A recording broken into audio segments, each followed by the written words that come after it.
afternoon, cactus people. Now today we're going to be looking at unique cacti, and you can see these in front of me. There's 1, 2, 3, 4, 5, 6, 7 of them. Now each one of these is unique in so much as it's the only one of the genus. Now let me explain that a bit to you. If you had a mammillaria, you could have lots of different sorts of mammillaria. There's bombacinas and gracilis and all that sort of stuff. But with these, like a Brasilopuntia brasiliensis, if you had a Brasilopuntia brasiliensis, there aren't any cousins of this. You've got all of them in the genus, and likewise with the rest of these. So bear with me, let me explain. I don't normally have notes, but I have on these because there's quite a bit of information, so bear with me on that one too. So what we'll do, we'll start off with the Cumarina odorata, which is a small cactus from Mexico. It's got hook spines, which sets it apart from some of the plants it was originally thought to be. It was originally thought to be a Coryphantha, but the hook spines took it out of that genus. Excuse me. And I didn't write it down, but I think it was also then put into Neoloidea, which also didn't quite fit. So it's now in a genus of its own, which means you've got the whole lot there. So it's from Mexico. It was described as a Coryphantha in 1930, but it has many differences, so this is a good genus. It's a cousin of the mammillarias, in which I've prepared a diagram. I'll put up a still of this so you can see it better. But here we got the Mammillaria clade, which splits off into Ariocarpus down the bottom, Strombocactus and Terbiliocarpus. We're also covering Strombocactus. Lofts, as you all know, Mammillarias up here, and then Cumarina odorata is in a line of its own. So it's a cousin of the Mammillarias, basically. That's simplified, but I thought it'd be better to do that. So I can lose that bit now. And on to the next one, which, as we've already said, Brasilopuntia brasiliensis. It's a bit of a mouthful. Excuse me. Now this is actually the tallest member of the Cactaceae. It grows up to 66 foot or 20 metres, which is pretty high. It's about the size of an average church, I suppose. And it lives in the rainforest. I've seen some lovely pictures of this with a very slim, slender trunk. There's a double thing. It forms basically a solid single trunk that goes way up to the canopy. And I've noticed this. It's just starting to show on this one. This was a flat pad of cladode on here, but this will start to go round. And I've noticed it in one that's in the bed. It's forming a round trunk already. I think Lynn from Desert Plants of Avalon has got a nice big one of these, which she keeps on her stairs, I think. So she'll probably mention that later. And this one, what I will do, I prune it as it gets bigger. You can see the pad in the middle there is starting to be, it wants to become a trunk, it wants to go upwards. So that's a lovely little thing. It's looks nice, but not nice to touch. This one a bit, the spines get you. Elevated to an independent genus in 1926, I've got written down here. That's about it for this one, so we'll put these, what I'll do, I'll just put them at this end when we finish with them. Then I can work my way through them. And this one, the reason for doing the video today is because the Strombocactus is in flower. Oh yeah, the Cumarina got me there, which is excellent. Don't know if you can see the flowers on that from this distance, but I'll put a better shot up at the end.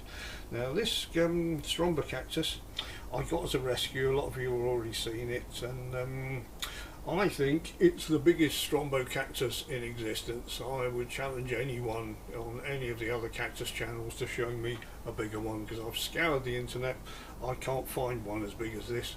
I was trying to work out A, how old it was, and B, how much it's worth, because it's probably worth a few bob. And I think the smallest ones, or the biggest one I found, 55mm, was 25 years old. That was on for £100, and a 40mm one at 36 was 200.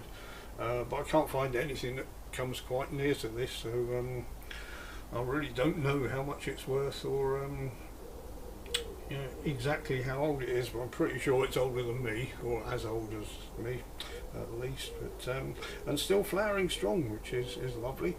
They take 1 to 2 years when you grow them from seed to get to 1 millimetre, so that's very, very tiny, and then 2 centimetres in 6 to 8 years. It lives on limestone cliffs in Mexico, the same as Turbinacarpus, and it's listed in a lot of the guides as a miniature cactus, which let me show you a miniature cactus. Now, these are miniature cactus. I think this one's a bit bigger. So, I just don't think people have got that many of this size. So that's an interesting one. Now I've said that, there'll be loads of people come on and say, oh, I've got one 3 times the size of that. So that's great. So that one's done. And the next one, this is Stetsonia corinne, which is also known as the toothpick cactus, which one of the spines has come off there. I can put that one separate and hold it up for you to see. That's quite a lethal little spine there, but you could probably use that as a toothpick. In fact, I've seen pictures of these in restaurants where they've got them as display cactus with little notices on saying please do not actually use this as a toothpick, even though it's called a toothpick cactus. Now this grows to a fair size. Where we got Stetsonia, yeah, 3 to 10 metres I've got here. Comes from Argentina, Bolivia and Paraguay. It takes 25 years to flower, which is quite a time, and because it's grown in pots, not many of them in cultivation get to flowering size, so it does offset a little bit.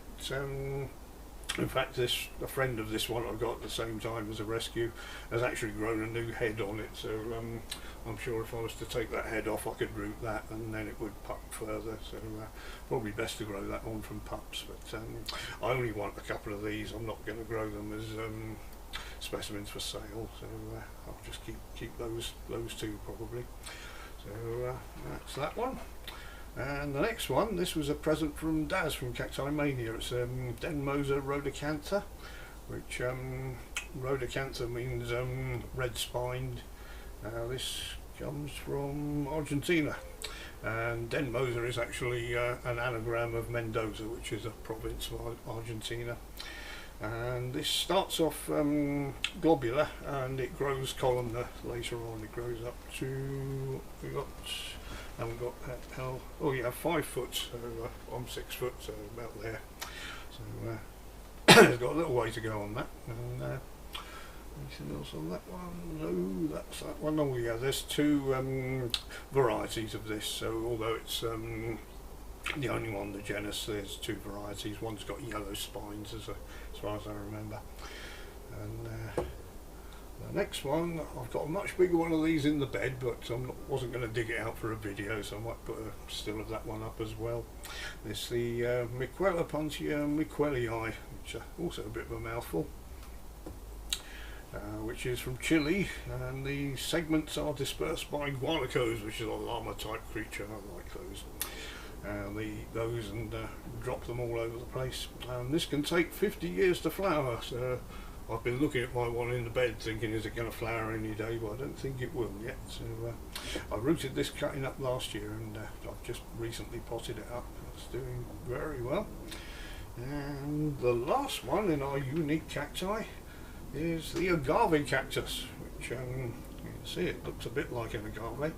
Leuchtenbergia principis. I'm probably saying that wrong, but it's also from Mexico. It's not self-fertile, so you need 2 of these to pollinate to get any seeds. I think it's pollinated by hummingbirds. And it was named after Max Joseph, the Duke of Luxembourg, which I'm sure someone will correct my pronunciation on that, who was not only a duke, he was also an amateur botanist, which is brilliant. Now this needs water, but it must be fast draining. I've got this in a very gritty compost here. If it stays wet too long, or even goes without water for too long, the tips of it tend to go dried up and brown, which you'll see in quite a few specimens. You can see when I got this, it hadn't had the right watering regime, but fortunately, since I've potted it up into this, and there's more luck than judgment here, all the tips look fine. Since that, it's growing, it's got new growth in the middle, so that's quite happy, and I'm looking forward to that, seeing that bigger. I believe this grows up to 700 mil, which is probably about that big, about the height of the table. This will need potting up into a bigger pot soon. So any more on that one? Nope, I think that was it. So there we have it. Those are our unique cacti. So you can say to your friends, if you've got one of these, I've got the lot. So thank you very much for watching, everyone.